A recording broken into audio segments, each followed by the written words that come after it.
तिथं नेणं गरजेचं आहे. तिथं सावरकरांना डांबून ठेवणं होतं असं एक वक्तव्य शरद पवारांनी केलं होतं. आणि याच पार्श्वभूमीवर राहुल गांधींना सुद्धा तिथं नेणं गरजेचं आहे.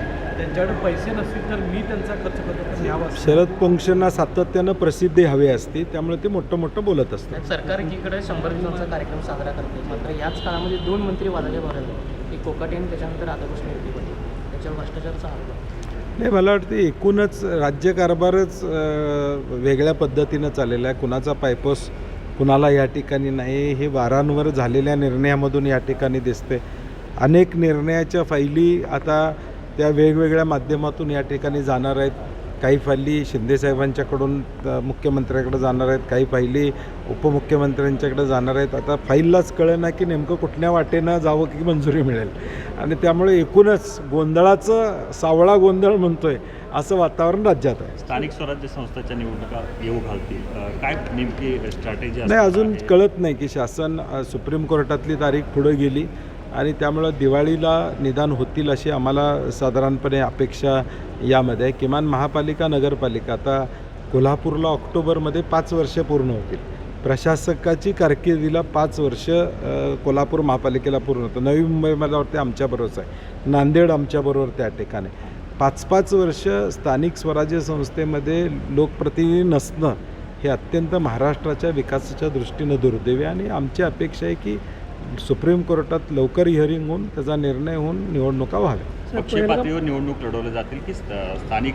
अजून वेळ आहे या सगळ्या चर्चेला. अजून बरंच पाणी वाहून जाणार आहे. काय होतं आहे राज्यामध्ये अजून आपल्याला माहीत नाही, त्यामुळे बघू. पहलगाम अटॅकनंतर गृहमंत्री अमित शहानी राजीनामा द्यावा अशी मागणी होती.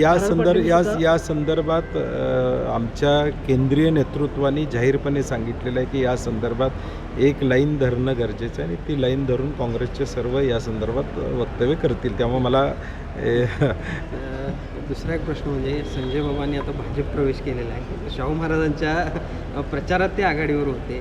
तुमचे त्यांचे देखील संबंध अगदी चांगले आहेत. अशा पार्श्वभूमीवर त्यांचा भाजप प्रवेश कसं बघता तुम्ही याकडे? नाही, शक्तीपीठमध्ये सुद्धा नाही, शक्तीपीठमध्ये त्यांची भूमिका अजून तरी ठाम आहे की शक्तीपीठला विरोध ही संजय बाबांची भूमिका अजून देखील ठाम मला त्या ठिकाणी दिसते. आता पुढच्या राजकीय प्रवासासाठी असेल किंवा उद्याच्या भविष्यकाळातल्या काही विषय असतील, विकास कामं असतील, त्या तालुक्यातले असतील, त्यामुळे कदाचित त्यांनी भाजपचा मार्ग धरला असेल. काँग्रेसचं अधिवेशन सुद्धा गेल्या काही दिवसापूर्वी पार पडतं, त्याच्यामध्ये काय नेमकी रचना ठरली? जिल्हास्तरीय नेत्यांना काय नेमकी अधिकार? नाही, काँग्रेस वर्किंग कमिटी झाली आणि अहमदाबादला अधिवेशन देखील त्या ठिकाणी झालं. त्यामध्ये जिल्हा काँग्रेसच्या अध्यक्षांना ताकद देणं आणि जिल्हा काँग्रेसच्या अध्यक्षांचं महत्त्व या सगळ्या प्रक्रियेमध्ये असेल या पद्धतीचा एक निर्णय त्या ठिकाणी झाला.